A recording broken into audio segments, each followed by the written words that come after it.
They stood in my driveway with their architect's plans rolled under their arms. My son and daughter in law looked at me as if I were already a ghost haunting a house that no longer belonged to me.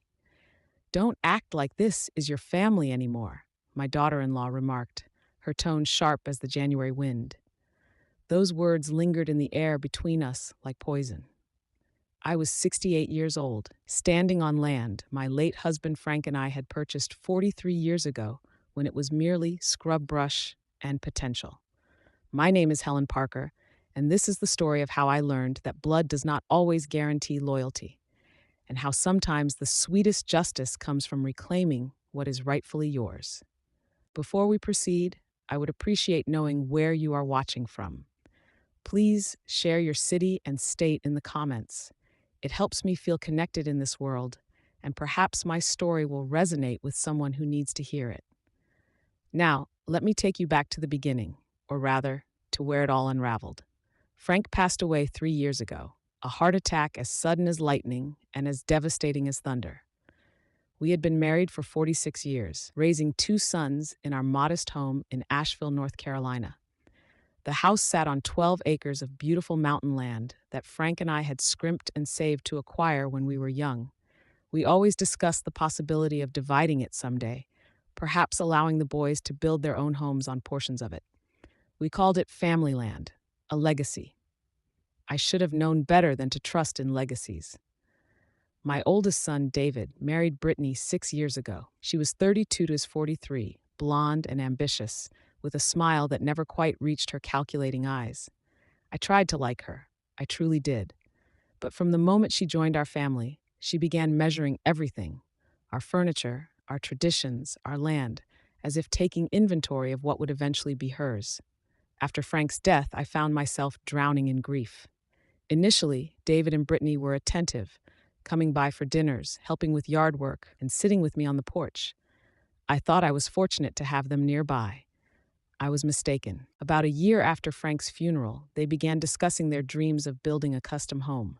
They had found an architect and showed me glossy renderings of a massive modern farmhouse, 4,000 square feet of glass, steel, and stone. It was beautiful, I will concede, and expensive, far beyond what a high school teacher and a dental hygienist could afford. That was when Brittany commenced her campaign. "You know, Mom," she would say, that term of endearment sounding abrasive, "this house is really too much for you to maintain alone. All these acres, the upkeep. What if you fell and no one found you for days?" She planted seeds of fear, disguising them as concern, until I began to question my ability to manage on my own. The suggestion came on a cold Tuesday in March, delivered over coffee at my kitchen table. David did most of the talking while Brittany nodded along, her hand resting possessively on his arm. "Mom, we've been thinking," David began, and my stomach tightened because nothing good ever follows those words. "What if we built our new home on the back 5 acres of your property? You'd have family right there. We could check on you daily, and when the time comes—" He paused delicately. "When you're ready to downsize or move into assisted living, the property would remain in the family." I sat there, Frank's coffee mug still in my hand, unable to bring myself to use any other, feeling the trap closing around me like a steel jaw. "We'll take care of everything," Brittany interjected, her voice deceptively sweet. "The permits, the construction, all of it. You wouldn't have to worry about a thing. And think about your future grandchildren playing in your backyard." They did not yet have children, but she wielded that possibility like a weapon, knowing how much I longed to be a grandmother. "I'll think about it," I said, because I was raised to be polite, even when my instincts screamed warnings. Over the next 3 months, the pressure intensified. They brought lawyers to my house, claiming it was just to help me understand my options, and presented me with papers that would deed the back 5 acres to them for $1. A gift, they called it, an investment in family. My younger son, Thomas, lived in Seattle with his husband, Marcus. When I called him, uncertain and afraid, he urged caution.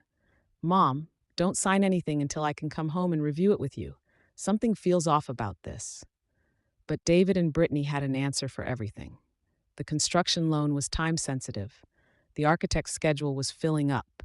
They had already begun planning, dreaming, investing emotionally. Did I not want to be part of their future? In a moment of weakness, grieving, lonely, and desperate to feel needed, I signed. The paperwork was handled so swiftly it should have been my first clue. Within a week, they owned 5 acres of what Frank and I had built together. They were effusive with gratitude, bringing me flowers and wine, promising Sunday dinners and holiday traditions. That lasted exactly as long as it took for the ink to dry. The first change was subtle. They stopped asking before coming onto the property. They surveyed their land, now their land, measuring and marking, bringing contractors and engineers. My opinion transitioned from being requested to tolerated and ultimately to ignored. Then Brittany began commenting on my house. "This old place really clashes with our vision," she said one afternoon, standing in my living room as if already planning its demolition. "All this dated wood paneling and those ancient appliances. When we have events in our new home, it's going to be awkward having this eyesore right in front." "This is my home," I said quietly. "Frank and I built our life here." She smiled that cold smile. "Of course, Mom, for now." The construction commenced in May, with the violence of heavy machinery tearing into earth that had been undisturbed for decades. I awoke at 6 a.m. to the sound of excavators and bulldozers.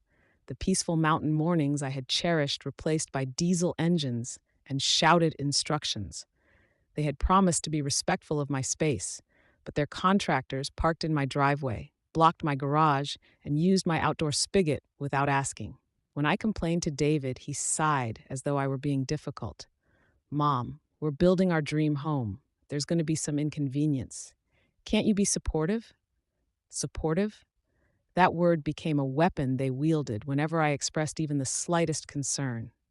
The foundation was laid, then the framing. I watched their house rise from my kitchen window like a monument to my own foolishness. It was even larger than the renderings suggested, looming over my modest home like a judgment. Brittany began bringing her mother around, a sharp-faced woman named Sandra, who regarded me as if I were the help. They walked the property, planting gardens and outdoor kitchens, discussing where they would place the pool and guest house, the guest house on land I had given them out of love. "You know, Helen," Sandra said to me one afternoon, not even bothering with the pretense of calling me Mom, "once they're settled in here, you really should think about moving somewhere more appropriate for your age. There are some lovely senior communities in Hendersonville." I was 68, not 90. I still hiked 3 miles every morning, tended a garden that fed me year-round, and possessed a sharper mind than Brittany on her best day. But in their eyes, I was already obsolete, a problem to be managed and eventually discarded. Thomas called every week, and I could hear the worry in his voice. "Mom, how bad is it really?" "It's fine," I would lie, because admitting the truth felt like acknowledging defeat. "They're just stressed with the construction." But it wasn't fine. David had stopped visiting unless Brittany was with him, and when he did, he avoided my gaze.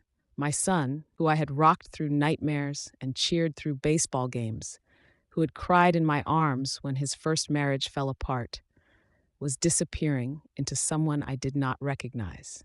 The house was finished by October, a sprawling masterpiece of modern architecture with floor-to-ceiling windows and a chef's kitchen that likely cost more than Frank and I spent on our entire home. They hosted a housewarming party, inviting half of Asheville. I was not invited. I watched from my window as cars lined the driveway, as people I had never seen before walked across land that used to be mine, drinking champagne and admiring my son's success. The lights from their house blazed into my bedroom that night, and I lay awake feeling like a stranger in the only home I had ever known. The next morning, Brittany knocked on my door at 7 a.m. She did not wait for me to invite her in. She simply pushed past me into my kitchen with a folder of papers. "We need to talk about your future here, Helen," she stated, spreading documents across my table. The papers were from an attorney, not the friendly one who had assisted with the land transfer, but a different one whose name was embossed on expensive letterhead. I recognized the firm.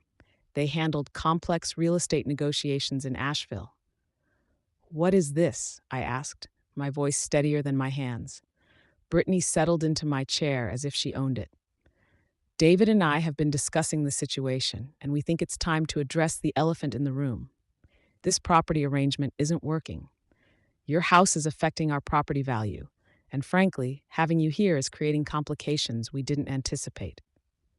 I stared at her, this woman who had called me mom while convincing me to part with my land, who had promised family dinners and grandchildren, who had smiled and hugged me while planning my removal. Complications? I repeated. You have to understand from our perspective, she continued, as if she were being reasonable. We've invested over $800,000 in our home. When we eventually sell, property like this, properly developed, could go for $2 million or more. Your house brings down the entire value. Plus, the land you're still sitting on, that's prime real estate being wasted. The land I was sitting on was my 7 acres, the portion I had retained when I deeded them their 5, the portion with my house, my memories, my life. This is my home, I asserted. She slid a paper toward me. We're prepared to offer you $300,000 for the remaining acreage and your house. That's very generous, Helen. It's well above market value for a property this old. You could buy a nice condo in town, something easy to maintain, no more worrying about upkeep or being alone out here. $300,000 for 12 acres of mountain land, currently valued at a minimum of $200,000 per acre? They were offering me approximately 1/8 of what my property was worth and calling it generous. No, I said simply. Her expression hardened. Think carefully about this. We're being kind by making an offer at all. The easement agreements for the driveway access, the shared well system, these things can become very complicated if we're not cooperating as a family. The threat was clear.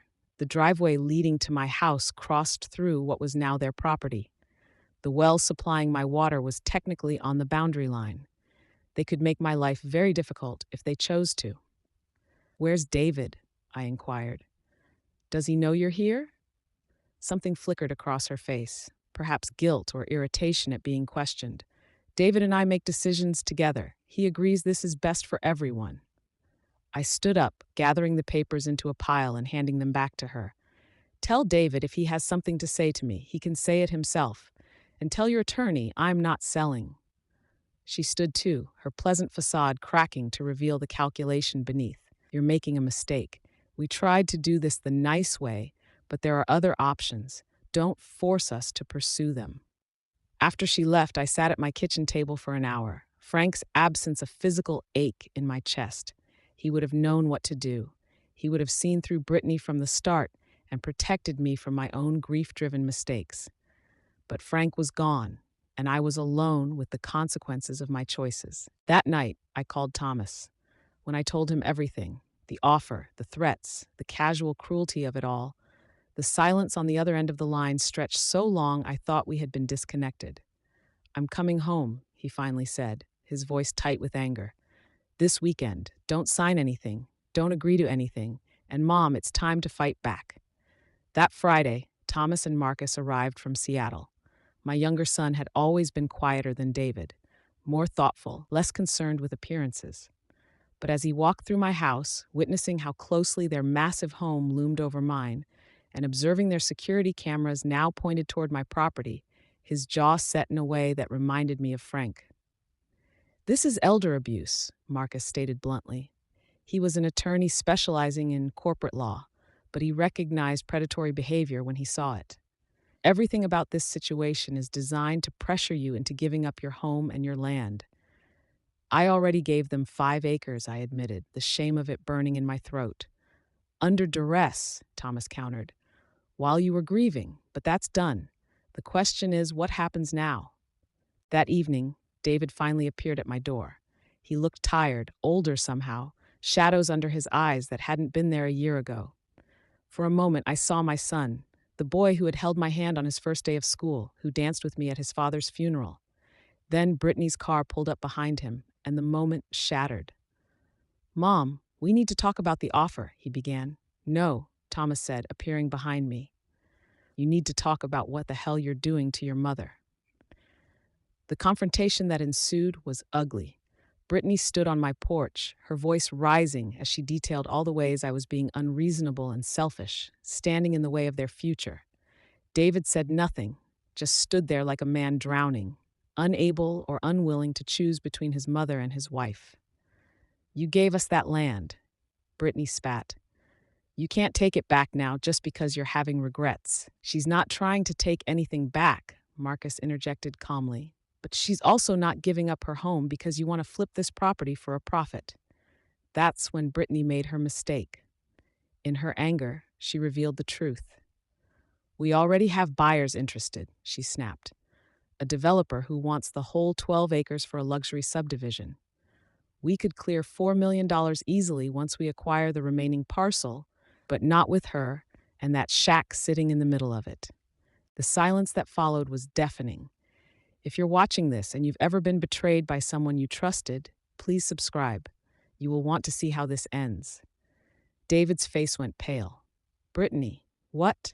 She challenged. She was going to find out eventually. This was never about family, Helen. This was about investment. Good land doesn't stay good when you've got a 60-year-old house dragging down its potential. I looked at my oldest son, this man I had raised to be honest and kind, and saw him for what he had become, a coward who had traded his integrity for his wife's ambitions. Get off my property, I said quietly. Both of you.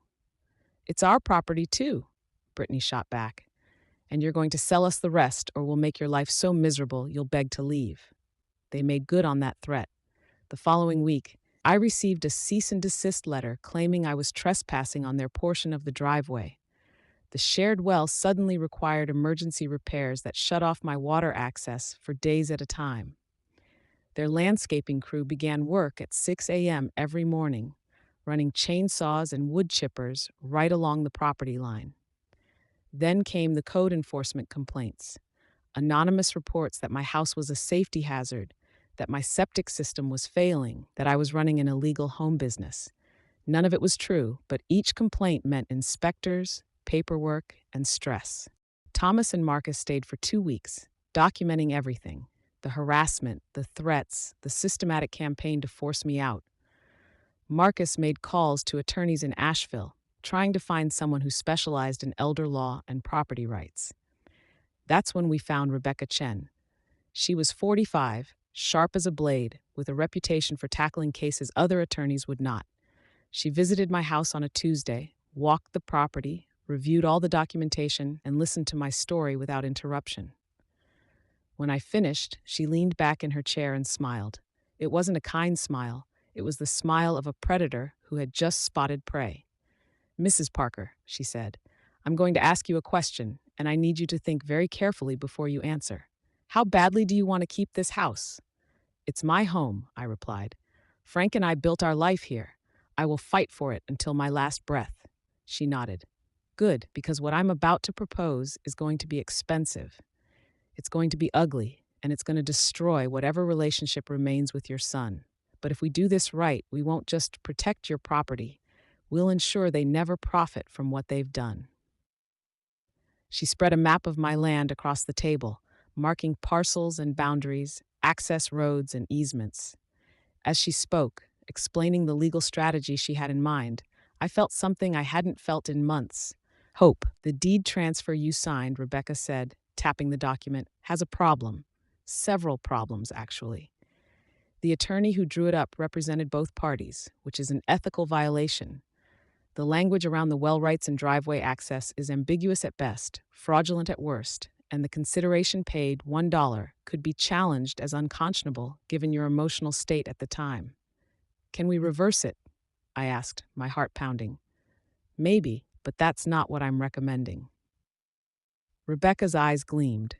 If we try to undo the transfer, we'll be in court for years, and the outcome is uncertain. But there's another option, one that hits them where it really hurts. She produced another document, a survey map of the full 12 acres, including detailed easement information I had never seen before. When your husband bought this land 43 years ago, he was very careful about the deed structure. The property has legal access through what's called a flag lot configuration. Your 7 acres at the back have guaranteed easement access through the front 5. But she paused meaningfully. The current access road they're using, the one they paved and improved at great expense, It's actually not the legal easement route. I stared at the map, comprehending what she meant. The legal easement ran along the western boundary, a rough path Frank and I never developed because the main driveway was more convenient. But legally, that western route was the only access they were required to maintain. The road they're using crosses your property, Rebecca continued, property you still own. They've been treating it as a shared driveway, but legally, without a formal easement agreement, they're trespassing every time they use it. What about my access? I asked. I need that driveway too. You have legal access through the western route. It needs work, but it's viable. Or, she smiled that predatory smile again, we could offer them an easement agreement for the current driveway at fair market value. The number she wrote down made my breath catch. $300,000, the same amount they had offered me for my entire property. They'll never pay that, I said. No, Rebecca agreed. They won't, which means we revoke their access to the current driveway and require them to use the legal easement, the one that runs through heavy woods and would cost them another $100,000 to make passable. Or, she paused for effect, they could try to prove they have prescriptive rights to the driveway, which would require proving continuous use for 20 years. Hard to do when they've only owned the property for 6 months. This would trap them, I said slowly. Their beautiful home, accessible only by a rutted forest road. It would certainly impact their property value, Rebecca said neutrally, and make it much harder to sell to those developers they're courting. But Mrs. Parker, before we proceed, you need to understand something. This will end your relationship with David. There's no coming back from this kind of legal warfare. I thought about my son, the boy I had raised, and the man he had become. I thought about Frank, who had worked himself to exhaustion to provide us with this land. I contemplated the years I had left and whether I wanted to spend them displaced and discarded or fighting for what was mine. Do it, I said. The lawsuit was filed on a Monday morning. By Monday afternoon, my phone was ringing off the hook. David showed up at my door that evening, his face flushed with anger, waving the legal papers as if they were a personal betrayal. What is this? He demanded. You're suing us for using the driveway? Your own son? The son who tried to steal my home, I replied, standing in my doorway but not inviting him in. The son who stood by while his wife threatened me and harassed me. We made you a fair offer. You offered me a fraction of what my land is worth so you could sell it to developers for millions. Don't insult me by calling that fair. Brittany appeared behind him, and for the first time since I had known her, she looked rattled. This is insane. We have a mortgage on that house based on its access and value. You can't just cut off our driveway. I'm not cutting off anything, I said calmly, channeling Rebecca's coach response. You have full legal access through the western easement. I'm simply declining to grant you free use of my private property. That driveway has been there for 40 years. And it's been my driveway on my land for 40 years. You don't get it just because you built a house next door. The legal battle that followed consumed the next 4 months. They hired expensive attorneys who filed motion after motion, arguing for emergency access, claiming hardship, and suggesting I was being vindictive and unreasonable. Rebecca met every motion with airtight responses. She documented every threat they had made, every piece of harassment, every attempt to pressure me into selling. She presented a clear pattern of elder abuse and financial exploitation. The judge was a woman in her 70s named Margaret Thornton. When she reviewed the case file, I saw her expression harden. During one hearing, Brittany made the mistake of complaining about how my old, ugly house was ruining their property value. Judge Thornton looked up from her papers with ice in her eyes. Let me make sure I understand, Mrs. Parker, she said, addressing Brittany. You convinced your husband's elderly mother to gift you 5 acres of land worth over $1 million for $1. Then you built an expensive home on that gifted land. And now you're arguing she should be forced to grant you additional free use of her remaining property because otherwise your investment might not be as profitable as you'd hoped. Brittany stammered something about family and expectations. I see a lot of exploitation cases in this courtroom, Judge Thornton continued, but the audacity of this one is remarkable. Motion denied. Mrs. Parker has no legal obligation to grant easement access across her property without compensation. If you want to use her driveway, negotiate a fair price. If you can't reach an agreement, use your legal access route. The victory was sweet, but it was just the beginning. While we were fighting over the driveway, Rebecca had been investigating the original land transfer. What she found changed everything. The attorney who had handled the deed, the one who had rushed the paperwork and represented both parties, had lost his license the previous year for ethics violations in another case. The deed transfer was void. "The transfer is legally invalid," Rebecca explained in her office, her voice barely containing her excitement, "which means the 5 acres still belong to you. Everything on it, including their $800,000 house, was built on land they don't own." I sat in stunned silence as the implications washed over me. Their dream home, their investment, their entire scheme, all of it built on land that was still legally mine. Rebecca laid out 3 scenarios. 1, I could validate the transfer retroactively, essentially giving them what we now knew was obtained through fraud. 2, I could demand they remove the house, a legal right but practically complicated and expensive. 3, I could offer to sell them the land at current fair market value. "What's fair market value?" I inquired. $1.2 million, Rebecca replied. "That's what comparable acreage in your area sells for. They would have to purchase the land their house sits on or forfeit the house." I recalled the $300,000 they had offered me for my entire property. I thought about Brittany's sneer when she called my home a shack. I thought about David's silence when I needed him to speak up. "Let's make them an offer," I said. The letter Rebecca sent was professionally brutal. It detailed the invalid transfer, outlined my legal ownership of the disputed 5 acres, and offered them 2 options: remove the house within 90 days or purchase the land for $1.2 million. They had 30 days to respond. The call from David came at 2 a.m. He was crying, the sound of it breaking something in my chest despite everything. "Mom, please," he sobbed. "We'll lose everything. The house, our savings, everything we've worked for. You can't do this." "You were willing to take everything from me," I replied quietly. "My home, my land, my dignity. Why should I show you mercy you never showed me? I'm your son. Then act like it. Come to my house tomorrow without Brittany and tell me the truth about everything. Why you really did this when you stopped seeing me as your mother and started seeing me as an obstacle." He arrived the next morning, looking as though he hadn't slept for 2 hours. We talked, really talked, for the first time since Frank died. He admitted Brittany had pushed for everything, that he had been weak and desperate to make her happy, that he had convinced himself I would be better off in a smaller place. "Anyway," he said, his voice hollow, "we were helping you." "Helping me?" I echoed.